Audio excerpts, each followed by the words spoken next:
Dina Boluarte acepta que se sometió a cirugía y reta a fiscal de la Nación Delia Espinosa a investigarla. Anoche la presidenta brindó un mensaje a la Nación para básicamente negar algunas de las acusaciones que pesan en su contra y retar a la fiscal de la Nación Delia Espinosa.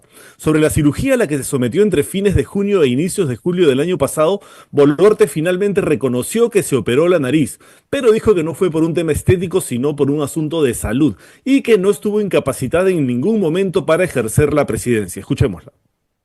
Sí, fui sometida a una intervención quirúrgica. No fue una intervención estética, fue una intervención necesaria e imprescindible para mi salud. Lo necesitaba por funcionalidad respiratoria, que no me generó ningún tipo de incapacidad o impedimento para ejercer mis funciones como presidenta constitucional de la República. Porque el acto médico no me lo impidió. Una persona incapacitada que está impedida de determinar funciones intelectuales, motoras, de coordinación y circulación, no suscribe 91 normas que ahora dicen que fueron falsificadas las firmas. Ya no saben qué más inventar. La decisión médica de someterme a dicha intervención fue tomada asegurando que no tendría ningún problema para continuar ejerciendo mis funciones como presidenta constitucional de la República. Cuando se dignen en citarme una vez más y el Ministerio Público haga su trabajo, renunciaré voluntariamente a mi derecho a la confidencialidad médica y entregaré mi historial clínico y demostraré con medios probatorios suficientes lo que estoy manifestando a través de una declaración regular y oficial. Algo que llamó poderosamente la atención fue que no hubo ni un solo plano cerrado del rostro de la presidenta Boluarte durante los 15 minutos del mensaje, ¿no? Como para que no se le vean todos los retoques. Si la operación fue estética o por un tema de salud es irrelevante para este caso. Lo importante es si la cirugía le impidió ejercer la presidencia por un tiempo determinado, pues si fue así, debió informarle al Congreso para que el presidente de este poder ocupara su lugar temporalmente. Y sobre las firmas evidentemente diferentes que aparecen en los documentos oficiales, será un perito grafotécnico el que se encargue de dilucidar si pertenecen a la misma mano. Recordemos que la fiscal de la Nación abrió una indagación preliminar por estos hechos, pero no fue lo único que negó la presidenta anoche. Dina Boluarte negó haber asistido al condominio Mykonos en Asia.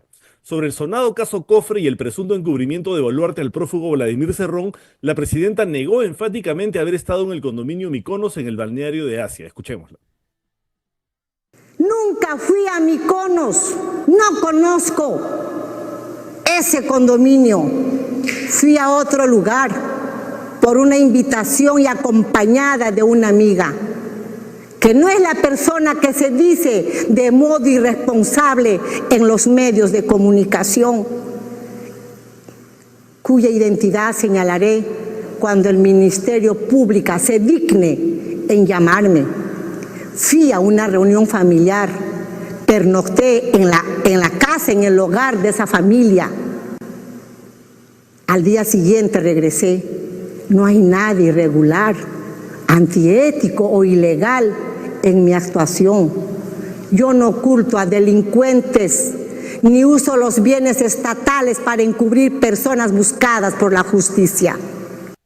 Bueno, está claro que esta declaración es un mensaje para el chofer, ¿no? El chofer del Cofre, que debe estar muy asustado porque sí es cierto que la presidenta estuvo en Mykonos, él que es un miembro de la policía, o sea que está bajo la cadena de mando del ministro Santibáñez, creen que va a decir la verdad contradiciendo a la propia presidenta. Parece que esta declaración de Boluarte ha sido para asegurarse de que el chofer del Cofre niegue su presencia en el condominio Mykonos. Además, Boluarte retó públicamente a la fiscal de la Nación, Delia Espinosa, a citarla a declarar cuanto antes. Se han creado escenarios hipotéticos y leyendas mediáticas sobre el caso El Cofre y la Fiscalía de la Nación ha sido el instrumento de ello. Sin embargo, hasta el momento no me han llamado a declarar. Desde el inicio de esta investigación el 24 de septiembre de este año. Al día de hoy han transcurrido 79 días y no les interesa mi versión, pero sí la versión del rumor irresponsable. Señora Fiscal de la Nación, Delia Espinosa Valenzuela, desde el 22 de noviembre, usted asumió competencia sobre este caso.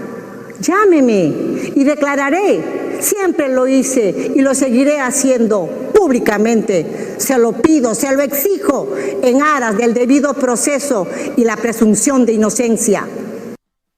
Toda una puesta en escena para dar este mensaje, rodeada de todos sus ministros, incluyendo al infame Morgan Quero, sobre quien la presidenta no dijo una sola palabra a pesar de sus indignantes declaraciones del miércoles. Y ahí estaba, parado detrás de la presidenta como si nada. Es la impunidad que te da defender a la mandataria a capa y espada. Sin embargo, denuncian penalmente a ministro Morgan Quero tras llamar ratas a víctimas de las protestas contra Dina Boluarte. El ministro de Educación Morgan Quero fue denunciado penalmente ante el Ministerio Público por el presunto delito de discriminación tras haber llamado ratas a las víctimas de las protestas contra el gobierno de Dina Boluarte. Son dos solicitudes diferentes presentadas a la Fiscalía de acuerdo a lo publicado por RPP. Por un lado, el abogado Javier Adriancén formalizó sus acusaciones ante la fiscal de la Nación, Delia Espinosa, argumentando que las palabras de Quero son discriminatorias y contrarias a los principios de respeto a los derechos humanos. Y por otro lado, el líder del partido Voces del Pueblo, Ronald Atencio Sotomayor, presentó una denuncia contra Morgan Quero ante la Fiscalía Suprema Penal, acusándolo del mismo delito e incitación a la misma. Dos denuncias penales por discriminación contra el ministro de las ratas, Morgan Quero. Y Dina Boluarte sigue empeñada en su cortina de humo sobre la pena de muerte. Boluarte ratifica pena de muerte para violadores. La presidenta Dina Boluarte ratificó su propuesta para debatir la pena de muerte para violadores de menores de edad en su participación en el 6º Consejo de Estado Regional desarrollado en la ciudad de Piura con la participación del ministro Gustavo Adriancén y de gobernadores de varias regiones del país. Que se abre el debate sobre la pena de muerte contra los violadores de menores, una lacra que no debe tener ningún espacio en la sociedad, dijo Boluarte. Ya hemos hablado sobre por qué la pena de muerte no solo es inaplicable en el Perú, sino que poner el tema a debate no es otra cosa que populismo, poner un tema en la agenda para que se hable de él y no de sus cirugías y del caso Cofre, por ejemplo. Javier Arévalo sobre pena de muerte que plantea Dina Boluarte para violadores. Es una medida salvaje. El saliente presidente del Poder Judicial, Javier Arévalo, se pronunció sobre la propuesta de pena de muerte realizada por la presidenta Dina Boluarte contra agresores sexuales de menores. Para la máxima autoridad judicial del país, esta iniciativa ha sido completamente superada por las naciones modernas y dijo que implementarla significaría retroceder en nuestro desarrollo democrático. Escuchemos al señor Arévalo. Contundente. Creo que la pena de muerte no puede ser ni siquiera objeto de debate. Es más, es una medida, diría yo, salvaje, que ya ha sido superada en sociedades democráticas y que no podemos volver atrás. Y la pena de muerte es irreversible. Si hay error judicial, pues ya usted sabe, murió. Es cierto, pueden haber cometido un delito, pero para eso hay otro tipo de penas. Yo rechazo contundentemente, considero que es una medida totalmente salvaje, por decirlo menos. Bueno, en esto tiene razón el presidente del Poder Judicial. La última persona ejecutada con la pena de muerte en el Perú fue el famoso monstruo de Armendáriz, quien luego se descubrió era inocente. Bueno, ahora tenemos una entrevista con el exministro del Interior, Mariano González.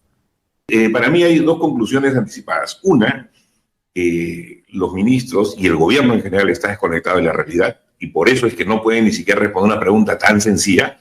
Y lo otro es que están levitando, pues, ¿no? O sea, están en una situación casi endiosados porque tienen a un Congreso que les permite hacer de todo, discúlpenme la expresión, hacen lo que les da la gana y no pasa nada. Entonces, y el Congreso también hace lo mismo. Entonces, obviamente, es una suerte de contubernio malévolo para el país, ¿no? Entonces, y en medio de todo ello, escuchamos a congresistas justificar lo injustificable, escuchamos a la presidenta y a sus ministros justificar temas realmente absurdos.